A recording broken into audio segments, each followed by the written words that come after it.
YS Sharmila గారు మీకు Christmas కి విష్ చేస్తూ గ్రీటింగ్ కార్డు పంపారు. అది మీరు ట్వీట్ చేస్తూ రీవిషెస్ చెప్పారు ఆమెకి.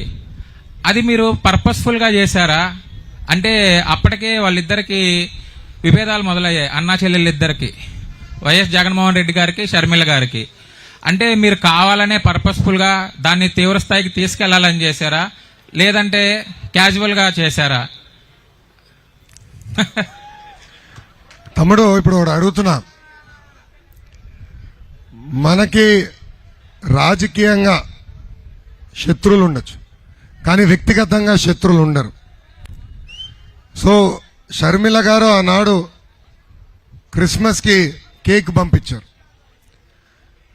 ఆ జెస్చర్ నాకు నచ్చింది, ఎందుకంటే రాజకీయాలు గౌరవించుకోవాలి. దాంట్లో భాగంగా ఆమె కేక్ పంపించారు, దానికి నేను ట్వీట్ పెట్టా, థ్యాంక్ యూ వెరీ మచ్ అని. ఎందుకంటే షర్మిల గారి నంబర్ నా దగ్గర లేదు,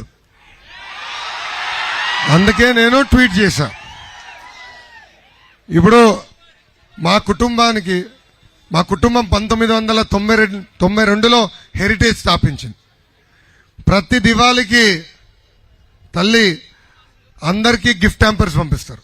అంటే హెరిటేజ్ ప్రోడక్ట్స్ అన్ని తీసుకెళ్లి వాళ్ళ ఇంటికి పంపిస్తారు. ప్రతిపక్షంలో అంటే ఇప్పుడు అధికార పార్టీలో ఉన్న మంత్రులకి ఇటు ఆంధ్ర రాష్ట్రం కానీ, తెలంగాణలో కానీ, తమిళనాడులో కానీ, కర్ణాటకలో కానీ మేము పంపిస్తాం.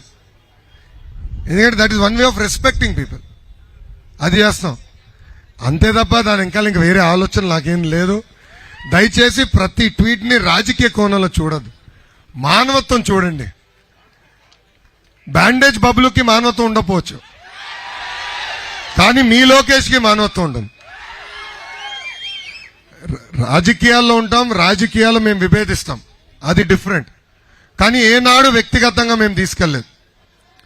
మా పోరాటం వ్యక్తిగతంగా ఎప్పుడు లేదు. రాజశేఖర్ రెడ్డి గారు ముఖ్యమంత్రిగా ఉన్నప్పుడు కూడా వ్యక్తిగతంగా మాట్లాడాల. సో అది తెలుగుదేశం పార్టీలో మాకున్న నాయకుడు చంద్రబాబు నాయుడు గారు మాకు నేర్పించింది. ఆ సిద్ధాంతాలకి మేము కట్టుబడి ఉన్నాం. Thank you. లోకేష్ గారు, ఇక్కడ సోదరుడు అడిగిన దానికి కొనసాగింపుగా ఒక్క చిన్న ఇద్దాం ఒక్కసారి కొనసాగింపుగా మీరు ఇక్కడ దూకి వచ్చేటట్టున్నారు. ఇద్దాం నెక్స్ట్ మీకే డెఫినెట్ గా బ్రదర్ ఇస్తా. షర్మిల గారి విషయంలో కొనసాగింపుగా, రాజకీయ ప్రత్యర్థులు అంటే ఉప్పు నిప్పులాగా ఉంటారు, కనీసం ఎదురుపడిన పలకరించుకోరు.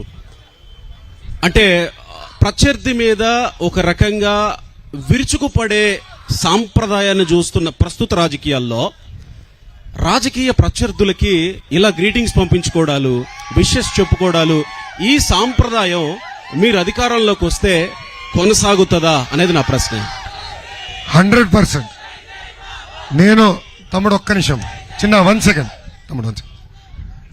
అందరు తెలిసిన విషయమే, 2019లో నేను మంగళగిరిలో ఓడిపోయిన తర్వాత మొదటి అసెంబ్లీ సెషన్లో నేను కౌన్సిల్ మెంబర్. అప్పుడు కౌన్సిల్లో అసెంబ్లీ పక్కనే ఉంటాయి హౌసెస్, కామన్ కారిడార్స్. అక్కడ ఆళ్ళ రామకృష్ణారెడ్డి గారు నాకు కంపాడారు, నా పైన గెలిచిన ఎమ్మెల్యే గారు. ఆయన కలిసి విష్ చేశా, అన్నా మీరు ఒక అద్భుతమైన క్యాంపెయిన్ నడిపించారు, కంగ్రాచులేషన్స్, ప్రజలకి మంచి సేవ చేయండి అని నేను విష్ చేశా. ఇది ఇప్పుడు కాదు, 2019లో చేశా.